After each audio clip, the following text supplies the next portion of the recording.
반갑습니다 여러분. 저는 에이텐트입니다. 자, 오늘은 어제보다 날씨가 많이 좋은 것 같네요. 해가 조금 떠서 좀 다행인 것 같아요. 차가 조금 바뀌었습니다.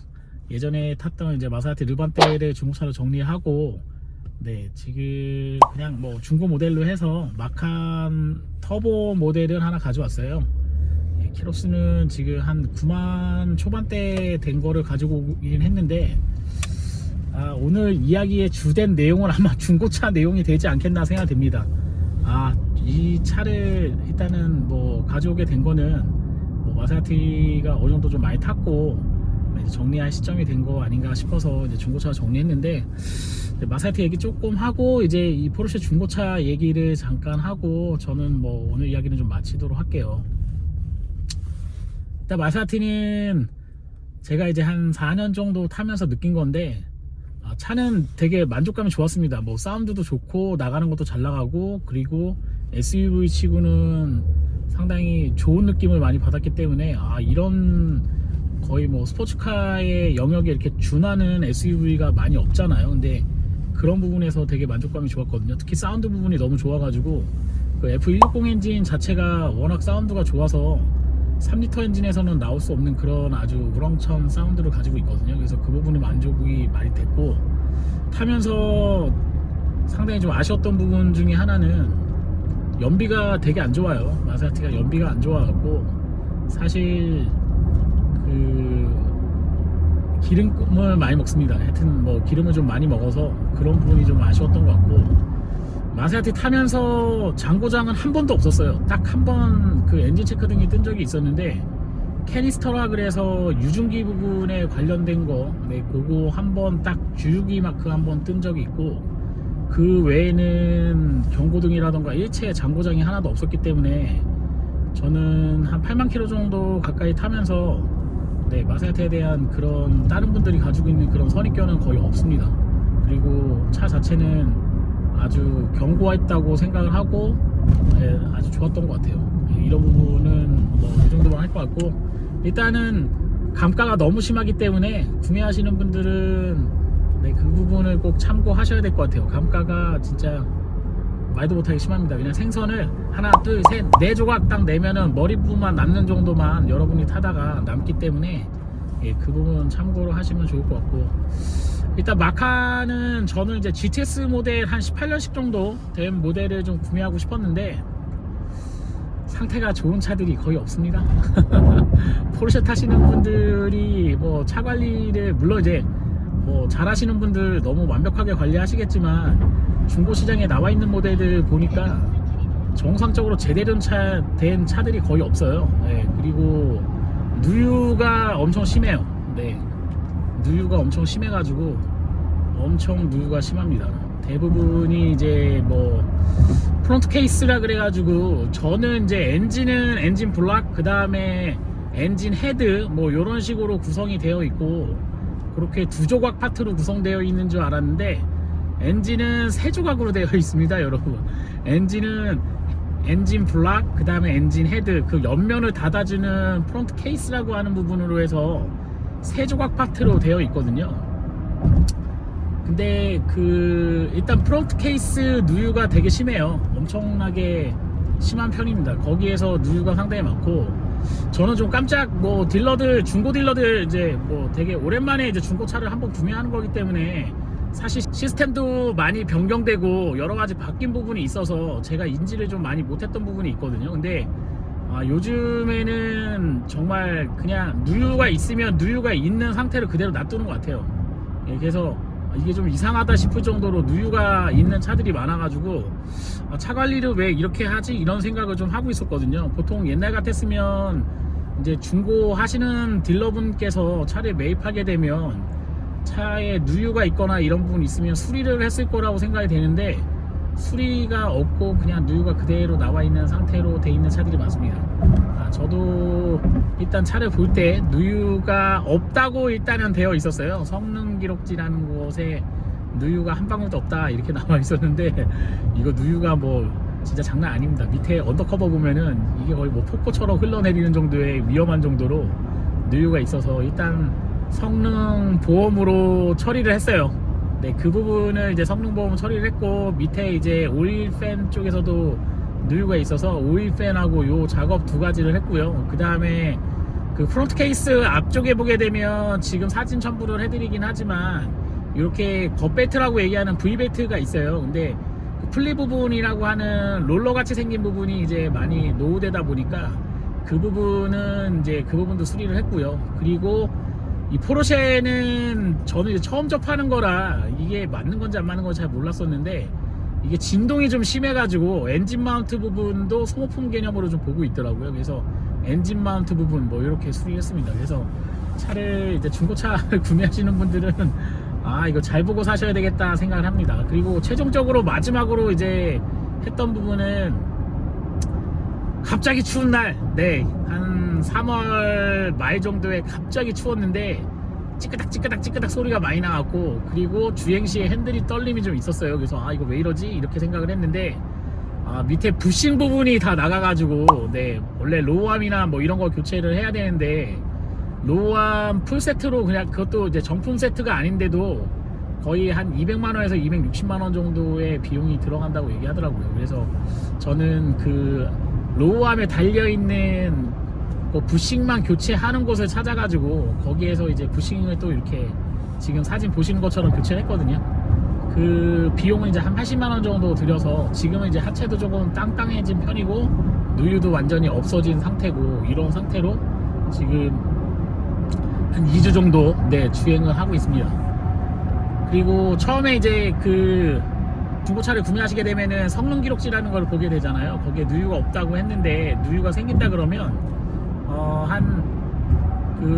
한 달 내에 또는 2,000km 내에 이거를 이제 그 여러분들이 이제 뭐 이렇게 이의를 제기할 수가 있어요. 그래서 그 부분에 대해서 이제 보증을 좀 받을 수가 있는데, 물론 이제 정품 부품으로 되는 건 아니지만 OEM 부품으로 해서 수리하거나 뭐 이렇게 하실 수 있게끔 되어 있거든요. 근데 그거를 하면서 제가 느꼈던 거는, 와, 이게 사람이 할 짓이 아니구나 하는 걸 느꼈습니다. 왜냐면 일단 차를 구매하고 수리가 완료된 데까지 거의 3주 이상 소요가 됐고요. 왜냐면 보험사에서 와서 확인도 해야 되고, 여기서 부품 오다도 해야 되고, 여러가지 뭐 딜러하고의 그런 것도 좀 소통을 해야 되고, 그런 부분이 있어가지고 시간이 엄청나게 늘어졌어요. 그래서 차를 처음에 구매하고 하루밖에 못 타보고 그 다음에 거의 한 3주 가까이 성능으로 이제 보증받는다고 해서 그 수리하는 곳에 들어가 있었거든요. 그래서 아, 그런 거는 생각을 좀 하지 못해서, 보통 이렇게 수리한다 그러면 2, 3일 정도나 일주일 정도 안에 끝날 거라고 생각을 했는데 너무 오래 걸려가지고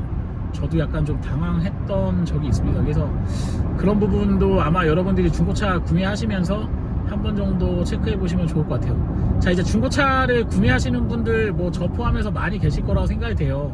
지금 새 차 같은 경우에는 판매가 지금 경기가 안 좋아서 많이 이게 좀 홀드되어 있는 상태인데, 중고차는 호황을 맞았더라고요. 되게 판매가 많이 되고 포괄적으로 이제 수요가 좀 일어나고 있는 상황이거든요. 일단 제일 먼저 보셔야 되는 게 엔진 누유라던가 이런 부분을 잘 보셔야 되고요. 그리고 자동차 이런 그 뭔가 기능적인 부분에서 이상이 없는지, 특히 에어컨 부분, 네, 이런 부분에 워터펌프라던가 이런 것도 제가 교체를 했기 때문에 그 부분에 이상이 없는지 그런 것도 잘 확인을 하셔야 되고, 하체는 사실은 떠서 보면 가장 좋긴 한데 주행을 한번 해보시고 이 냉간시의 문제와 그 다음에 열을 받았을 때의 차가 보여주는 부분이 차이가 좀 많이 있어요. 그러니까 그런 부분도 여러분들이 체크를 한번 해보셔야 되는 것 같아요. 근데 제가 느꼈을 때 보통 키로수로 그냥 재는 게 좋을 것 같거든요. 7만 킬로 이상이면 하체 부품은 거의 교체를 해야 되지 않나 이렇게 생각이 되니까, 하체 부품은 7만 정도에 교체하는 거라 이렇게 생각을 하시고 대응을 해주시면 좋을 것 같고, 나머지는 이제 엔진 누유라던가 또는 이제 미션의 상태인데, 미션은 뭐 아무래도 미션이 튀거나 뭐 이런 부분이 없다 그러면 뭐 그 정도는 좀 감안해서 타실 수 있다고 생각이 돼요. 그리기 때문에 엔진 누유라던가 이런 부분이 있는지 여러분들이 체크를 해보시는 게 가장 좋습니다. 일단 엔진은 제가 말씀드린 것처럼 세 가지 구성으로 되어 있거든요. 상단에 엔진 뚜껑이라고 할 수 있는 헤드 부분이 있고, 여러분이 바로 여러분 배 쪽에 볼 수 있는, 네, 여러분이 바라보고 있는 쪽에 있는 프론트 케이스라던가 이런 부분이 있으니까 그런 부분 한번 잘 체크해 보셔서 사이사이에 누유, 그 다음에 냉각수라던가 터보차들이 요즘 많잖아요. 냉각수 순환장치가 새고 있는지 안 새는지 뭐 이런 부분을 잘 보시면 좋은데, 냉각수 같은 경우에는 색깔 자체가 약간 뭐 프로소노만색이나 뭐 이제 적색 계열로 되어 있다 보니까요. 예, 약간 물 성분도 섞여 있잖아요. 그래서 그 부분이 그 엔진에 있는 쇠라던가 이런 거하고 접촉을 하게 되면 산화되는 부분이 일부 있으니까 그 약간 청록색으로 변하거나 뭐 이런 거가 있어요. 그러니까 그런 거 부분을 잘 체크해 보시면 좋을 것 같아요. 아무튼 뭐 그 엔진에서 누유 관련된 거는 이제 성능지에서는 다 수리를 된다고 하니까 일단 그 부분을 보시면 좋은데, 저는 한 가지 조금 아쉬웠던 거는 이 수원에 있는 이 딜러들이 아예 그냥 누유가 있네요 이렇게 얘기하면 하는 얘기가, 수원은 원래 누유 성능으로 처리합니다 뭐 이런 식으로 얘기하는 거 보고 좀 깜짝 놀랐습니다. 그거 뭐 그냥 덤탱이 씌우듯이 그냥 그런 식으로 넘어가니까, 이거 중고차가 조금 이제 신뢰성이 많이 좋아지긴 했거든요. 근데 조금 더 시간이 좀 필요하지 않겠나. 네, 이런 거를 개선하기 위해서는 시간적인 부분이 좀 많이 필요하겠구나 하는 거를 좀 느꼈죠. 근데 옛날보다는 확실히 좀 많이 좋아지긴 했어요. 이제 좋아진 점은 이제 그런 부분이 좋아진 것 같고, 약간 이제 아쉽다고 하는 부분은 뭐가 있냐면, 아직까지도 이제 딜러들이 정직하게 하려고 하지만 그 정직성이라는 게 자기가 잘 알지 못하는 부분에서 발생하기 때문에 그 부분은 되게 좀 아쉬운 감이 좀 있었습니다. 그래서 그런 부분 여러분들이 잘 체크해 보시면 좋을 것 같아요. 일단 중고차를 또 사야 되냐 하면은 사실 조금 무섭긴 합니다. 특히 중고가 어떻게 보면 이렇게 좀 이렇게 검수를 해서 갖고 와서 뭐 이렇게 차량을 약간 이제 새 차처럼 만들고 이렇게 해서 파는데도 이 정도 컨디션인데, 개인 간 거래는 더 저는 살벌할 거라고 생각하거든요. 개인이 물론 뭐 관리 잘 하신 분도 있겠지만, 자동차라는 게 멀쩡하다가 갖고 왔는데 또 이상하는 경우가 있기 때문에 뭐 개인 거래 하시는 분들도 그 부분을 좀 주의를 하셔야 되지 않겠나 생각해요. 자, 이제 뭐 중고차 이제 매입하는 거는 뭐 여러분들이 뭐 궁금하신 거 있으시면 저한테 댓글을 주시면 제가 관련된 거, 그리고 뭐 어떻게 되는지 여러분에게 말씀을 드리도록 할게요. 일단 마칸을 제가 한 3,000km 정도 탔는데 지금 현재 상태에서는 누유도 없는 것 같고 잘 가고 있고요. 그리고 하체도 뭐 이제 찌끄덕찌끄덕 소리 이런 것도 없어지고 많이 좋아졌습니다. 그래서 전체적으로 컨디션은 제가 일상적으로 주행하는 정도의 컨디션으로 많이 유지가 되어 있는 상태라 크게 이상은 없다고 생각을 하거든요. 근데 이제 마세라티하고 비교를 안 하려고 해도 안 할 수가 없는 게, 아무래도 가족이 같이 타다 보니까 비교를 좀 하게 되더라고요. 일단 가장 틀린 거는, 마세라티는 뒷좌석에 타면은 핸드폰을 보지 못할 정도로 이제 르반떼 같은 경우에 롤링이 좀 있다고, 저는 이제 뒤에 안 타봐서 잘 모르겠지만 네, 그렇게 이야기를 하더라고요. 그래서 핸드폰을 보면 어지럽다 이런 이야기를 많이 했는데, 마카는 그런 부분은 좀 없는 것 같아요. 아무래도 차가 좀 작아서 그런 거 같기도 하고, 아니면은 제가 아직 적응을 못해서 조금 편안한, 컴포트한 그런 드라이브, 지금 보시는 것처럼 이렇게 운전을 하고 있기 때문에 그런 것 같기도 하고, 뭐 어쨌든 간에 뭐 그런 상황입니다. 그래서 그런 부분 좀 차이가 있고, 확실히 뭐 고속주행 시에 크루즈 하는 거에서는 연비 차이는 거의 없는 것 같긴 한데, 평상시에 약간 길이 막히는 도로라던가 이런 부분에서의 연비는 제데프 8단으로 되어 있는 르반떼보다는 이 차가 훨씬 더 연비가 잘 나오는 것 같아요. 아무래도 뭐 PDK가 장착이 되어 있다 보니까 뭐 듀얼 클러치가 진짜 이게 엔진 꺼지는 거 아닌가 싶을 정도로 저 RPM을 잘 써요. 그러기 때문에 뭐 에너지 효율성이라던가 이런 부분이 되게 좋은 것 같고, 이 엔진은 이제 3.6 터보에 400마력짜리 엔진을 장착을 하고 있거든요. 근데 연비는 지금 제가 여기 고속도로를 지금 달리고 있잖아요. 네, 고속가도로 달리고 있는데 연비가 쏙 잘 나오는 편이에요. 지금 9.3 정도 나옵니다. 리터당 9.3 정도 나오고 있기 때문에 그 부분은 뭐 그냥 엔진 배기량 대비로 봤을 때는 적정 수준의 만족스러운 정도의 수준을 좀 보여주고 있지 않나 생각이 돼요. 그래서 뭐 포르쉐는 기름을 많이 먹는다 하시는 분들 거의 없을 거예요. 아마 에너지 효율성이 출력 대비는 상당히 좋은 것 같다 이런 생각을 좀 가지고 있고, RPM 자체도 상당히 저 RPM을 사용하고 있어서 그런 부분은 좋은 것 같습니다. 자, 이제 조금 불만족스러운 부분 몇 가지 한번 이야기해 보도록 할게요. 소리가 별로 없습니다. 뭔가 이제 예전에는 이제 마세라티 살 때는 포르쉐 타는 사람들이 뭐 배기 튜닝을 할 때 마세라티처럼 튜닝해달라고 하는 분들의 댓글을 몇 번 본 적이 있거든요. 그래서 포르쉐도 좋은 차량인데 왜 저렇게 이야기할까 생각을 했는데, 확실히 배기 사운드라고 하는 부분, 물론 밖에서는 좀 크다고 얘기하긴 하는데 그렇게 뭐 이렇게 제가 느끼는 감성적인 그런 배기 사운드는 많이 없어요. 그래서 그 부분은 좀 아쉬운 것 같기도 하고, 그리고 스포츠 모드라던가 스포츠 플러스 모드가 있긴 한데 RPM을 좀 보정해서 이렇게 탈 수 있는 게 있거든요. 고 RPM으로 이렇게 돌려가지고 탈 수 있는 게 있긴 한데, 이게 저 RPM과 고 RPM에서의 이런 뭐 BMW하고 비슷한 것 같긴 한데, 레인지로 왔다 갔다 할 때 뭔가 이런 스펙타클한 느낌이 거의 없습니다. 그냥 제 생각, 제 기준으로 좀 노멀하다는 느낌이 좀 있어요. 그래서 독일차, 물론 M도 마찬가지긴 한데 그런 정도의 영역에서의 그런 느낌을 좀 많이 느껴가지고, 사실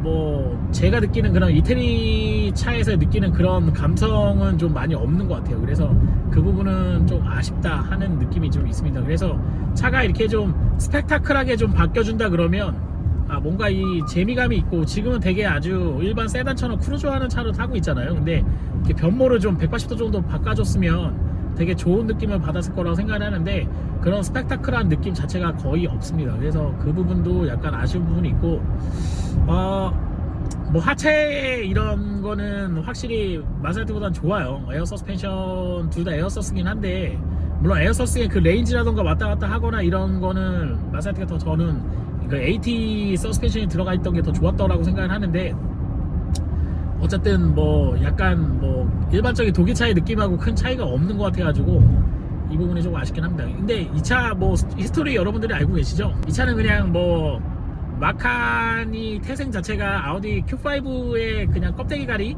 이런 정도의 수준으로 차예요. 밑에도 하체도 이렇게 떠보면은 그 밑에 세 부분 들어가 있는 부분, 뭐 서스펜션이라던가 이런 부분 알루미늄 되어 있는 거 보면은 이 포르쉐 마크가 찍혀있진 않고 아우디 마크가 그대로 찍혀있거든요. 그래서 아우디하고 많이 공유하는 부분이 많이 있고, 하체 부품도 A6나 A4하고 공유하는 부분이 많이 있어요. 그래서 물론 이제 수리하는데 조금 용이하긴 한데, 어쨌든 간에 그런 공유되는 부품이 상당히 좀 많다. 그러니까 그 레인지가 폭스바겐 그룹 내에서의 뭐 같이 움직이는 형제차 같은 그런 느낌이라고 보시면 좋을 것 같아요. 요번에 나온 Q6 이트롤이랑 마칸 EV가 동일한 샤시에 동일한 시스템, 그리고 요 디스플레이 같은 경우도 모양은 틀리지만 같은 시스템으로 들어가 있다는 것도 아마 여러분들이 그 부분이 비슷하다 하는 걸 아마 느낄 거라고 생각됩니다.